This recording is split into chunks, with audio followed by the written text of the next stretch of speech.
রাত তখন প্রায় 12:30। গ্রামের মোড়টা তখন একেবারেই শুনশান নিরিবিলি। করিম চাচা তার ছোট্ট দোকানে হ্যারিকেন কমিয়ে জিনিসপত্র গোছাচ্ছেন। চুলাটা তখনও একটু জ্বলছে।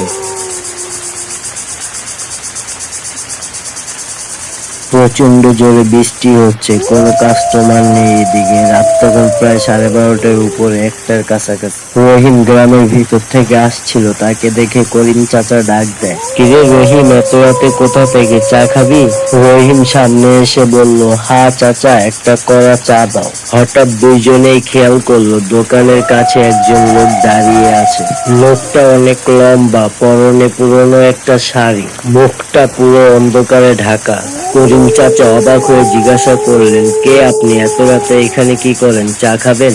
লোকটা কোনো কথা বলল না, শুধু মাথা নাড়ালো।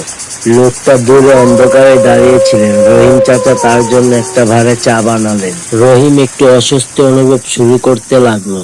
লোকটার শরীর থেকে ঠান্ডা বাতাস বইছে। রহিম ফিস ফিস করে করিম চাচাকে বলল, চাচা, একে তো আগে কখনো এই গ্রামে দেখিনি।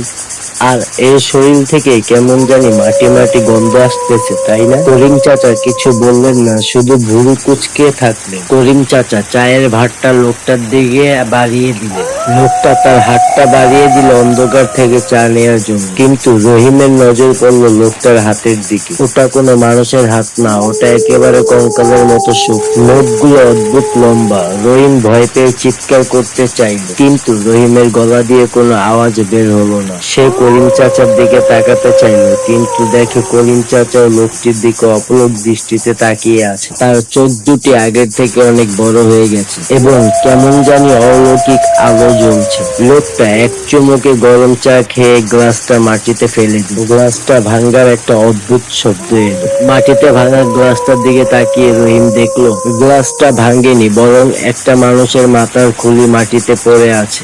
আর তখন রহিম লোকটার দিকে তাকালো। এবার লোকটা আর অন্ধকারে ঢাকা নেই, পুরোপুরি অন্ধকারে মিশে গেছে। শুধু তার চোখ দুটো জ্বলছে আর বড় বড় হাসির শব্দ ভেসে আসছে কানে। সে এবার তার কথা বলল, করিম ভাই, এই গ্লাসটা তো আপনার শেষ ছিল না।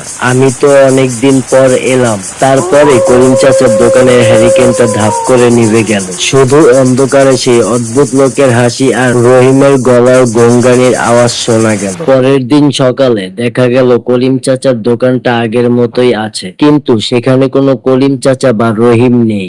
শুধু দোকানের পাশে মাটিতে একটা ভাঙ্গা মানুষের মাথার খুলি পড়ে আছে। গ্রামের মানুষ বলা বলি শুরু করলো, কাল রাতে যারা এখানে চা খেয়েছিল তারা আর কখনো ফেরেনি। এইভাবে আমাদের আজকের গল্পটা এখানেই শেষ হয়ে গেল। বন্ধুরা, এরকম ভৌতিক শিউরে ওঠার মতো কার্টুন ভিডিও দেখতে চাইলে আপনারা চ্যানেলটা সাবস্ক্রাইব করে পাশে থাকবেন, বেল আইকনটা অন করে দিবেন। আজকের মতো এখানেই শেষ করছি। দেখা হবে আবার নতুন কোনো ভিডিওর সাথে। সেই পর্যন্ত সবাই সুস্থ থাকবেন, ভালো থাকবেন। আল্লাহ হাফেজ।